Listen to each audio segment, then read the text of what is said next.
Let's move on to the issue that I think is on so many of our minds constantly, all day, every day, and that's the ongoing genocide in Gaza, the overall ethnic cleansing of Palestinians all across the lands of historic Palestine, and of course the ongoing movement in solidarity with the Palestinian people that has arisen, and that I'm sure many people watching this have been participating in. But we are very, very happy to be joined here on the show once again by Omar Baddar, who is a Palestinian-American political analyst based in Washington, D.C.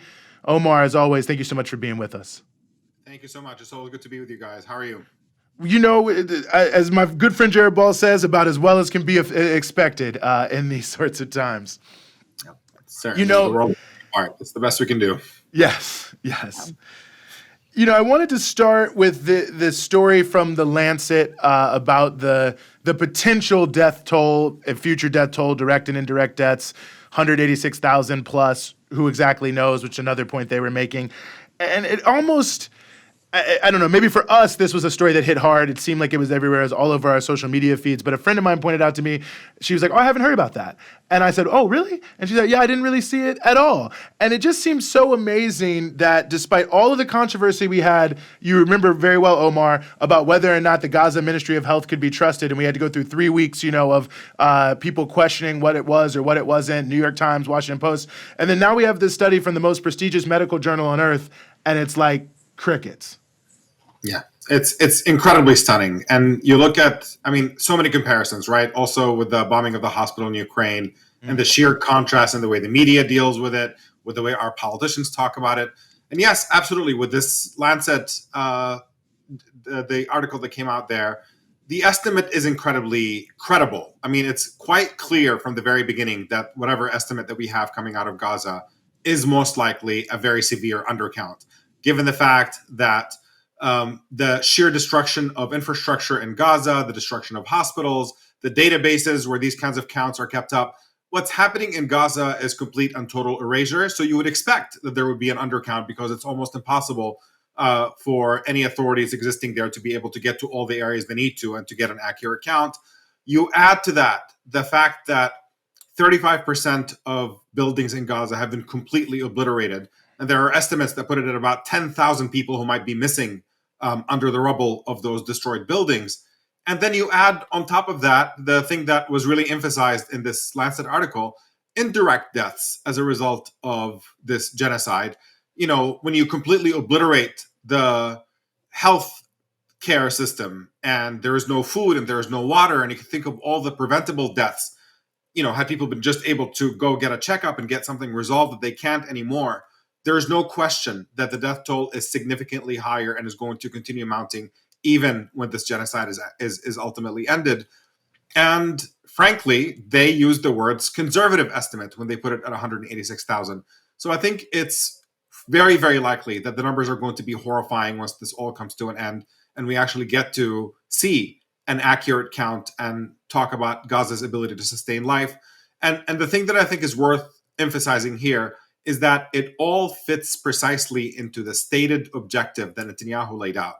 They laid out unachievable goals. They said they're going to defeat Hamas militarily. They're going to free the hostages militarily. Obviously, those things have not worked. It's been 9 months. They can't even come close to achieving those goals. But the real goal, the one they've alluded to on multiple occasions, and Netanyahu was quoted saying, is they want to, quote, thin the population of Gaza down to a minimum. Those were Netanyahu's words. And that is precisely what they're doing. They would like to completely eliminate Palestinian existence in Gaza. And if they can't completely, quote unquote, finish the job, they would like to just thin the population down to a minimum. And they're doing that through this massive slaughter, through this campaign of starvation. And, who knows, they might be potentially even more blunt with that policy, which is effectively being carried out on the ground and hinted at, that could become more explicit if Netanyahu gets his wish and gets a Trump as president, who is promising that, describing Biden's embrace of Israel's genocide as being too anti-Israel and promising to do even worse. It's an incredibly ugly and horrific situation. It's difficult to find the words to really convey how disgusting and appalling it is that we live in a context that's allowing this to continue and where people are competing about making it worse, not putting an end to it in our political system. Mm-hmm. Ahmed, I remember back just after October 7th, you and I had an exchange very briefly. And I remember you messaging me and saying you were very concerned what Israel would unleash on Gaza after this. And I think that what we've witnessed over the last 9 months is something none of us could have ever imagined could happen, largely because it's at this point they're shooting for fun. They're like really getting enjoyment out of it.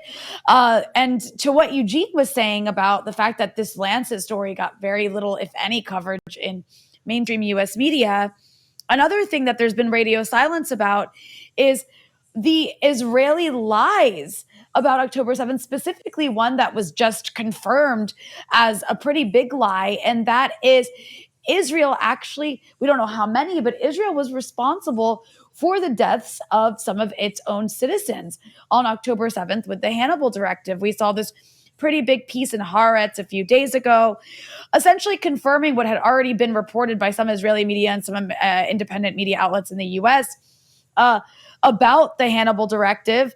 I'm just curious if, your thoughts on, first of all, that piece and what the significance of it is, and also the fact that still, these editors at these major American media outlets get up every day and they read the Israeli media. They saw that report. I have no doubt in my mind they all saw that report. I have seen, and I could be wrong because I haven't checked to in the last few hours. So maybe the New York Times just did a big piece about it. I doubt it. But I haven't seen any American mainstream media outlets cover this pretty explosive story. Yeah, it's deception by omission is what we experience in US media very frequently. And from the get-go, what we saw, frankly, I don't think this is breaking news in the sense that anybody who was paying attention, this was very, very clear. We all understood that this had happened.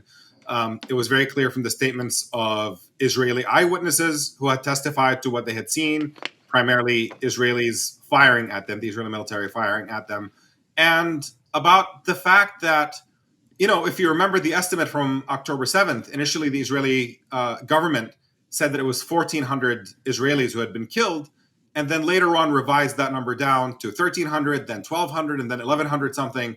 And then the explanation that they put out for why they're revising those numbers down is because they were dealing with bodies that were so charred they could not tell who was Palestinian and who was Israeli. And so the obvious question is, if you've got all these charred bodies and you don't know who they are, who set them on fire? How did they actually die and end up in that condition? And it is quite obvious that you can only cause that damage with really heavy munitions that the Hamas fighters who crossed over did not have on them. These are helicopter gunships and tank shells and so on that are causing that kind of damage. And so it was very clear that it had happened. And all that's different now is that we finally have a leading Israeli publication putting out the information that anybody who was paying attention would have already noticed. And it fits into the broader campaign of disinformation and deception that Israel engaged in the aftermath of October 7th, lying about beheaded babies, lying about pregnant women being opened up, lying about the scale of sexual assault allegations, pretending that there was a directive handed out to Hamas fighters in writing about raping as many women as possible and all that stuff.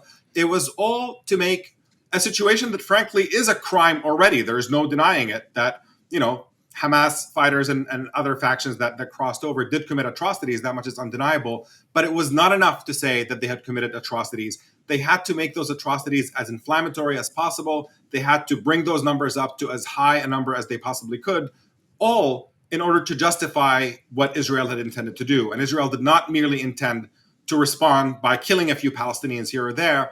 They intended to respond in the fashion that we're actually witnessing, the complete erasure of Palestinians. They are engaging in complete genocidal violence and a campaign of starvation where we're watching literally dozens of children who have already died as a result of being starved to death by the Israeli government. And the only way you can make people seem indifferent is not even the word, to kind of find it somehow excusable or turn a blind eye to it, is to create so much visceral animosity and hatred towards Palestinians that you allow for something like that to actually unfold without people objecting the way they're supposed to.